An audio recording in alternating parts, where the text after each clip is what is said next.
Okay.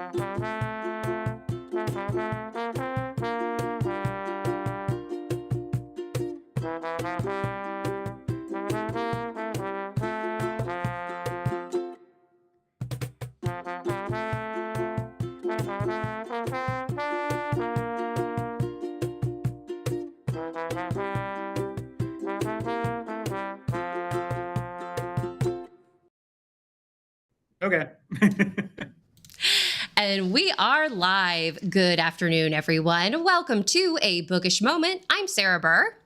And I am JC Kennedy. Easy for me to say. I am obviously, it's hard to say today, JC Kennedy. I'm not coming from San Francisco, but I wish I was. Clearly, it's almost 5 o'clock everywhere, Sarah, so I think it's time to get bookish. Yes, it is time to get bookish. We have a fabulous guest with us this week. We are joined by suspense author D.M. Barr, also known as Don Barclay, and we're super excited to be able to chat with Don today. For those of you who know about my involvement in Sisters in Crime, Dawn is on the board with me of our local New York chapter. We've been together on the board for 4 years now. She recently edited our newest crime anthology. She's actually done a couple of our anthologies so far. And Dawn, remind me of the title of it. I'm blanking on it right now. The newest one is New York State of Crime, New York Style 6. Yes, New York State of Crime. I was actually just talking about it earlier this afternoon because of the similarities to Empire State of Mind and how much I love it. So we're super excited to be able to chat with you this afternoon, Dawn. Thank you so much for being here. Thank you to our wonderful viewers who are joining us here live. We've got Farmhouse Reader and Mizan chiming in hello. Guys, thank you so much for being here. DHB saying good afternoon. We've got folks rolling in. And while everybody is getting company, will you, Dawn, please tell us a little bit about yourselves, about your career prior to writing, what brought you to writing, and a little bit about the books that you are twisting up. Oh, terrific. Well, first of all, thank you for having me on. I really appreciate it. I have been in many careers. I have been a realtor. I have been a travel writer. I have been a corporate communicator. I've been writing since about age 10 when I wrote satires of things in school and very depressing poems that my mother didn't quite understand why I was writing because she felt I'd had a very happy childhood, but you wouldn't know it from the poems. Oh my goodness. I've written songs for my husband who has recorded them. And wow. I've been writing fiction since, well, my first book was published in 2016. I am currently working on my 15th book. I actually have 5 books coming out this year. Some of them are anthologies that I have edited. If I edited and my name's on the cover, I'm counting it. Yeah. So I'm doing some crime anthologies for Down and Out Books now. There's a 2-volume set coming out in August and December that's based on the work or inspired by the work of Elton John and Bernie Taupin. I'm currently taking submissions for another anthology of crime fiction based on or inspired by Broadway show tunes. Ooh. And we've got a bunch planned for the next several years. But I do write fiction and nonfiction, and I do editing for various clients and publishers as well. Wow. So, Dawn, I gotta ask at this point, do you ever sleep? No, I do not sleep. Okay. I get very tired when I have to list my bio. And yet last night I was talking to someone named Raymond Benson, who has done so much more than me. And he's been involved in music, and he's been involved in the theater, and he's been involved in like James Bond and writing James Bond. And then I was speaking to Catherine Ramsland, who's written 73 books on true crime. And I think, God, these are people who've really done a lot. Well, I think you have an amazing backlist and an amazing repertoire. We've got Mizan in the comments saying, wow, 5 books. Yep, that's my thought too. That's amazing. Yeah. And we also have Sawdust saying happy Wednesday. So thank you so much for being here, folks. And Dawn, let's first, before we get into the recent book that you're celebrating, I need to know, at age 10, how did you know what satire was, and what prompted you to start writing satire? Because I need to understand. I don't think that I knew it was satire, I should say. I wrote this story. I went to a school with very rich people. I was not one of the rich people. And I just wrote this story that was about someone who had 3 pools and I called it Me the Great, which people still make fun of me for, although recent events don't make it that odd. And I had countries named after me. There was Dawnfrica, and they renamed toothpaste Dawn Oothpaste, and I'm going to never live this down now. Oh my but I goodness. was 10, and I wrote this whole thing, and they were going to publish it in the school paper, and my father threw it into the fire and burned it because he felt it would be embarrassing for me to make fun of this extremely well-known family who went to that school. And he's right, it probably wouldn't have been a good thing to do. But yeah, I was writing satire, I was writing funny poems. I can't tell you where it came from. I just really enjoyed doing it. That's so funny. I love it. I love it. And we also have David joining the chat saying Happy Chinese New Year. So Happy Chinese New Year, everyone. Thank you. So let's talk, Dawn, Deadly When Disturbed. Number one, you have a fabulous list of titles to your name. Just like the twist that you have with like expired listings. My favorite is oh my gosh, and it just left my mind. Tryst. A Simple Tryst of Fate. Tryst of Fate. Yes, such good twists on these phrases. Tell us, Deadly When Disturbed. Give our audience members a little teaser overview of Dara and Meryl, the characters that they meet in this super, super suspense thriller. Yeah, it's sort of based on Single Wife Female, although some people have referred to it as an updated All About Eve or The Hand That Rocks the Cradle. But I had in my mind Single Wife Female, and it's about the leading realtor of Rock Canyon, whose name is Dara Banks, and she's also a philanthropist, and she runs an autism charity. And she desperately needs help, and she hires an assistant named Meryl Rafter, whose nickname is Mary, and her ironically named Mary, I might add. That's what I'm thinking. This woman seems to do everything perfectly, but slowly insinuates herself into all parts of Dara's life. And Dara gets suspicious and starts investigating. And Meryl, in turn, feels cornered and starts investigating Dara. And what they find doesn't end well. I don't mean to laugh. Because it's very funny. it's it doesn't end well is such a loaded phrase. But one of the things that I find really interesting in suspense thrillers, domestic thrillers like Deadly When Disturbed, is when we first meet Dara. She's certainly not perfect, but I found I could really sympathize with her given what she's all going through. Because she currently is got a lot on her plate. Could you kind of introduce Dara to us and kind of set the scene for what she's got going on in her life?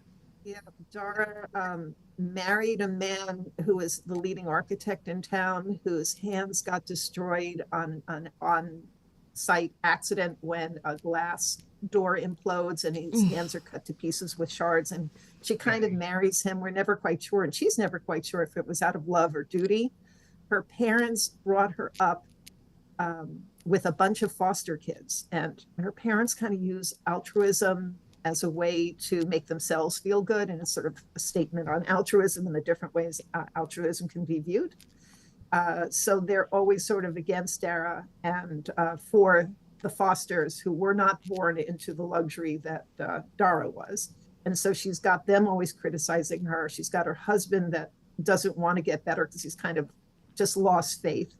She's got a difficult teenage son. She's got a daughter with autism, stepdaughter with autism. Both of the kids are his. And she found that rather than just throwing herself into causes like autism and other philanthropic efforts, she gets her real joy out of the killer instinct of real estate and doing people out of listings. She's got that, and I've always thought of it as a killer thing when I list houses, and sort of I never hurt other people the way she does in terms of stealing listings away.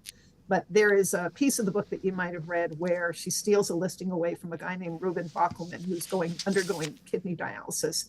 And that was based on something real, because I had a friend at my first agency who was diagnosed with breast cancer, And she confided in me, but she didn't want anybody to know because she was afraid that other agents would use that against her and say, oh, you don't want to list with her because she won't be around, she'll be undergoing chemo. And so that's based on something real. Ooh, that is cutthroat. Yeah. We have a question from one of our audience members, Don. This is from Sawdust, asking, how do you lay out your story? Do you use an outline, storyboard, or just wing it? Never used a storyboard. This is the first book of all my books where I actually wrote bios of the characters beforehand, which came in very, very handy when I was actually writing the book, because I followed those to do the investigation. I generally sort of have an idea of what who the main character is. I have an idea of how it's going to start, how it's going to end. So sometimes the ending does change. And I wing it until halfway through. We call it pantsing because we're writing by the seats of our pants. And then when I'm about halfway through and I'm really worried that I'm not going to make the word count that I want, I start writing just chapter 10, chapter 11, and with one line and what I want to accomplish in that scene.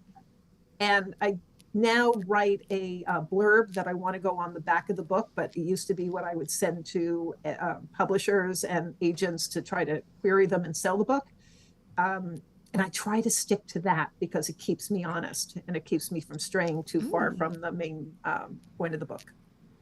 That is, I love that idea of keeping yourself honest. And because I sometimes will write what I think is going to happen and then go way off track. So how do you know, are there some times though that you felt that you need to course correct and that you do need to move away from that blurb that you've written? Or has this method been kind of your tried and true getting to the finish line? My first book, I did not know how to do that. And I rewrote it about 3 times until I felt like it was, and I had a lot of different plots going on and subplots going on. And I sort of color coded to figure out, make sure that they came in at the right intervals. I don't really do that anymore. I think I have much more of a sense of how to write these. And I'm really much better at sticking to a particular genre, because my first book was like a kinky, satiric, psychological thriller, and they didn't know where to put it on the shelves. But now I'm pretty much geared to either romantic suspense, like a couple of my books, or domestic suspense. So that, that kind of cues up my question really well. You go first, Sarah. Well, it just cues up my question. So nice, JC. I apologize because when you say domestic suspense, romantic suspense, I've always thought that domestic suspense is my favorite genre to read. Despite as much as I love cozy mysteries, love them to death, I just love a good domestic suspense. However, I don't exactly know what it is that I love so much about it. So I'm wondering, Dawn, could you clarify perhaps for our audience members, and mostly me, what makes something a domestic suspense versus something else out there in the world? To me, a domestic suspense involves somebody that's close to you, whether it's a friend or your family. I would say Saving Grace, definitely domestic suspense, because it's about a woman who thinks her husband's going to murder her once she inherits her husband or her father's fortune. And she sort of has to save herself, which is why I called it Saving Grace. So it's about, and I feel that domestic suspense are things that you can really picture happening to you. Whereas psychological suspense, maybe it's a little bit more out there. It's not necessarily somebody you're close to. And then thrillers are a whole completely different thing. So, along that line, one of the things that is such a hallmark of this genre is the act of foreshadowing. And Dawn, especially, you really nail it, because there is even a little sequence early in the book when Dar's chatting with her best buddy Brooke, and they're talking about Mary, and Mary says, "I don't know, this Mary seems to be a little too good to be true." And I'm reading, it's like, oh my God, of course she's going to be too good to be true. But can you talk about how there's a real art to that, because because in my whodunits, I don't really have to do much of that. It's just I'm kind of going along and finding clues and stuff. But you really, for what you're writing, that's a key to that type of storytelling. Could you talk a little bit about how you do that? Because, you've got your hooks into me with this. Thanks. Well, I think it's really important to create these side characters, because instead of info dump, which you're just throwing all this, narrative stuff into on top of the reader and they're sort of bored by it, you turn it into dialogue, and you really have to have somebody for them to talk to, which is why it's always convenient to have a psychologist or a best friend, somebody that you can relate to and confess to or whatever. But there were definitely things I wanted to put into the reader's mind. And so why not have Brooke, the friend, put it into the reader's mind and say, oh yeah, because I want you to definitely think something. I would say that if you get halfway through this book, or maybe a third through the book, you're going to realize it was not about what you thought it was about. A revelation happens that says, oh wait, this is about something completely different. And then at the end, it's about something completely different again, which is why most of the reviews have talked about the ending. And to kind of piggyback off of JC's comment about foreshadowing, one thing I love is a prologue that kind of leaves me scratching my head of like, okay, like how is this going to come back into play? When you were writing this, Dawn, did you always have that prologue in mind, or was that something that kind of came after the fact, or did you always know that you were going to start with a perspective that we may not have been familiar with? No, I wrote that prologue first. I love that prologue. And I actually had the book reviewed by a friend of mine named Brad Parks, who read maybe the first 10,000 words. Mm-hmm. And it wasn't a very good book at that point. I was finding it really hard to write. And I kind of won Brad, even though he's a friend of mine. I had won, and a great writer, by the way. If you haven't read his books, be sure to read Brad Parks' books. I had won him in Sleuth Fest that he would analyze and review the first however many words. Mm-hmm. And he called me on a Sunday and he said, are you sitting down? I said, uh-oh, what? He said, well, it's actually not, it's critically flawed. And we talked about it, and he wanted me to get rid of the prologue. And I can understand why, because in my mind, you were never going to see that character again. Mm-hmm. And because of his kind words, and I really think when somebody tells you something's terrible, but tells you how to fix it, that is the greatest kindness. And I try to do my editing that way too. It really helped. And I did bring that character back, and that character who ends up, I will say she ends up killing herself in the first couple of pages. You do see her, and her story really is carried through the book, which I think made it a better book. Mm-hmm. Wow, that's pretty cool. So speaking of the book, Dawn, I was wondering if you would share the cover with everybody, because that is a creepy, freaky cover, up to the nth degree. And I'd like you to tell us a little bit about it.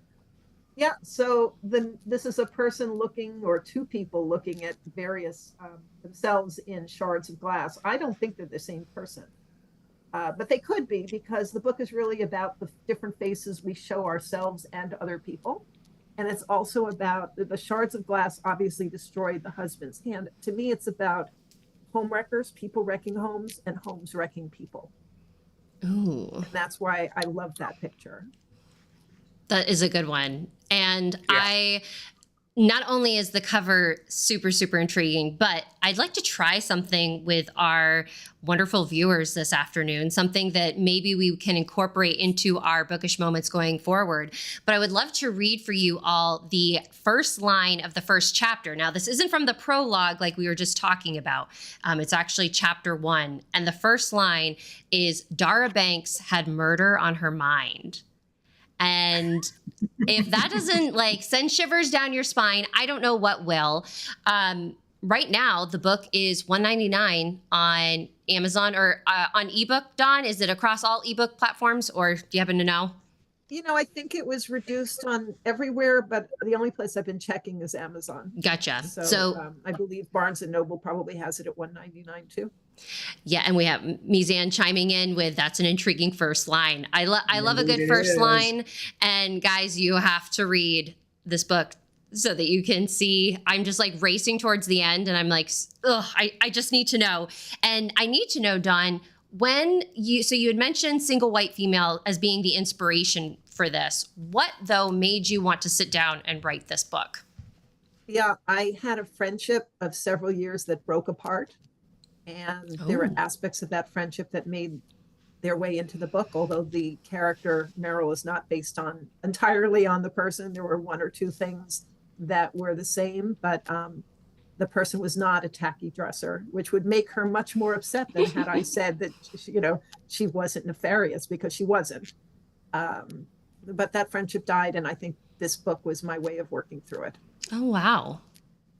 So yeah, that's well, thank goodness you had an outlet for that, with through creative, and we're the ones who benefit by a freakily, is that a word? It is now. Good Freakishly. story. Freakishly. There we go. So kind of one of the other things that I'd like to ask you about, Dawn, is the circles that Dara runs in. You kind of touched on it briefly. Yes, she's got a job. She's trying to pay the bills, but she's running in some pretty high class arenas. Can you talk a little bit about that and how that works into the story? Because I think it's easy for a lot of us to look at folks who are rich, folks who are in New York, and think they're all just god-awful people. But there's always something more to that. She's rich in that she makes a lot of money from real estate. Her parents and her husband's parents are wealthy, but they're not helping them. And she's sort of working to make ends meet because she doesn't want to touch any trusts, because those are for the kids. And her parents raised her to really feel guilty about being rich. And so she feels guilty when she buys the expensive clothing, even though she does it. She's like me. I do things, but it's okay as long as I feel guilty about them. I mean, with health clubs, isn't it enough that you paid to join? Do you really have to go? I love that line. Like that.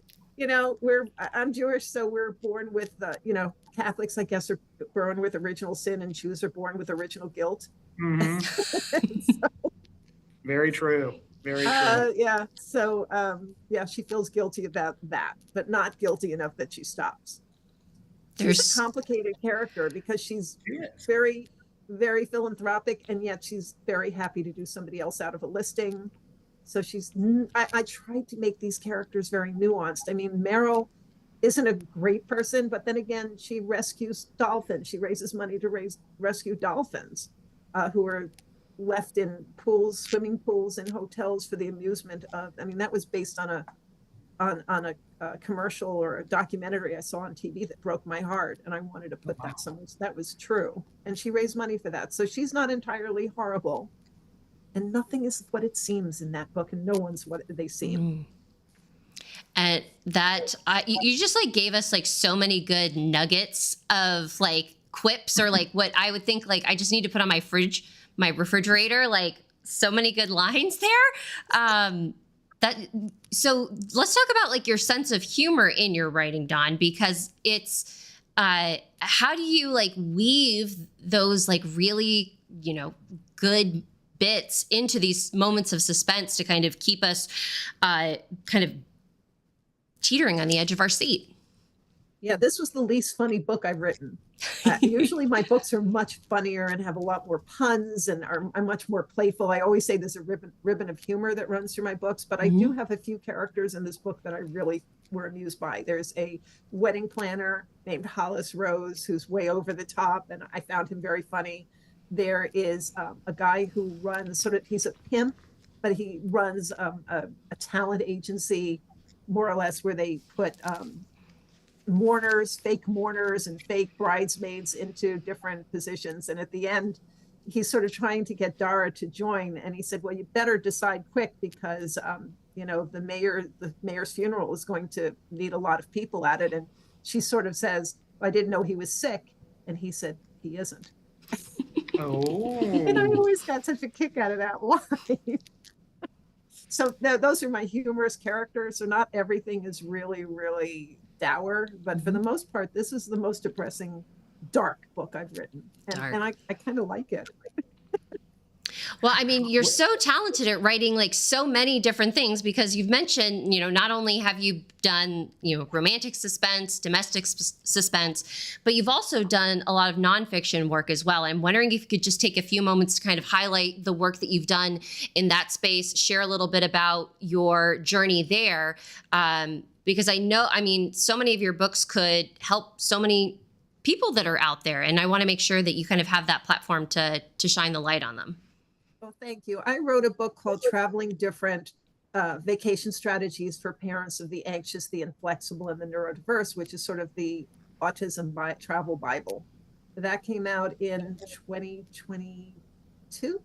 And then the paperback came out in 2024. And it won, I'm very proud to say, it won the Lowell Thomas Gold Award from the Foundation of Society of American Travel Writers. So that's like winning the Oscar. That's cool. Oh, wow. Yeah, it was wonderful to see that. It helps parents that have children with autism in that it gives them lots of strategies for travel, but it really can help any parent, because all children, when they're taken out of their comfort zone, are inflexible and anxious. So I felt that it helped everybody.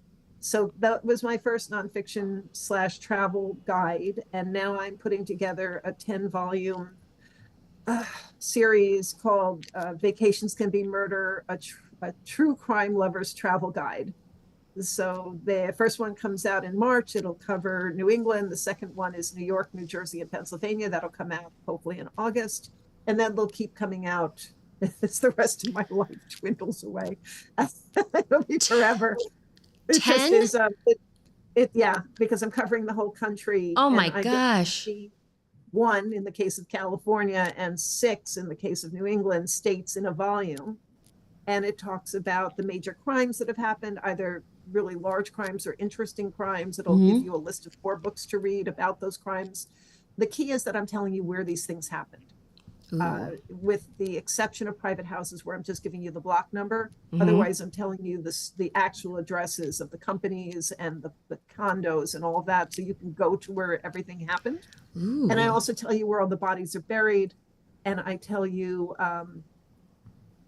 different museums, different tours, haunted restaurants and hotels and restaurants that have a crime or justice connection. And I put everything together in itineraries that make it very easy to go to all the spots. That is like the coolest idea I've ever heard. And I definitely am going to need to read this for when you're doing Louisiana, because New Orleans, like I did like a couple like walking tours there, and it was just fascinating, like hearing the crimes that have been committed. But one that I am curious about and would love to know if you're going to feature it is, I think it was in Maryland at the Belvedere Hotel. Does that sound familiar at all? It was like, I just remember it from being on Unsolved Mysteries, where this man jumped through the roof of a building. It will probably be in there. I'm writing Maryland right now. I'm actually editing the other 2 and writing Maryland right now. And that's going to be Capital Region. And then I move down to the south where we'll do Louisiana. Oh, so cool. And then I'm moving slowly west. And hopefully when the US is done, I'll be taking on the world. Nice. That is so cool. We've got a lot of people in the chat saying how we have Farmhouse Readers saying that's so original, very cool. David saying fascinating. So you've got us hooked. I love true crime. Yeah. So that is too cool, Don. So beyond that, what else are you working on? What else? What can we look forward to in your fiction sphere? Are you still working on new fiction, or are you focusing more on this true crime endeavor right now? Well, right now, between the crime anthologies I'm doing and the true crime travel books, it's taking up a lot of time. I can imagine. I am trying to do a series that is going to lean more toward cozy, I think. Ooh. And I've got the characters all set, and they all have very unusual professions. And what I'm going to do is bring in characters from my standalones, so that I suddenly can, through this one series, I can create a universe with all my standalones. All right, the Barkleyverse. That'll be so cool. Yeah, I like that. Yeah, there we go. All right, use it, please. And, Dawn, I feel bad because we're almost out of time here, but you've got so much going on. Where can folks go to keep up with you? Well, thanks for asking. They can go to dmbarr.com, and that's Barr with 2 R's. And they can also go to vacationscanbemurder.com, where they can get a sense of what the upcoming guides are going to look like. And I will be at Montclair Women's Club on February 7th. I'm moderating a panel on true crime, and I will be at the Big Red Books in Nyack on February 16th. I think it's the 16th, whatever that Sunday is, as part of Indie Authors Day. And then I'm going to be at Sleuth Fest and Thriller Fest and VoucherCon this year. So I'll be around. You will be around. Oh my goodness. Well, Dawn, thank you so much for being here. This was absolutely delightful. I'm so glad that we got to pull the curtain back on everything that you have going on. Deadly When Disturbed is available now, right at this very moment. It is on sale on ebook, $1.99. Make sure you can pick it up at your favorite bookish retailer.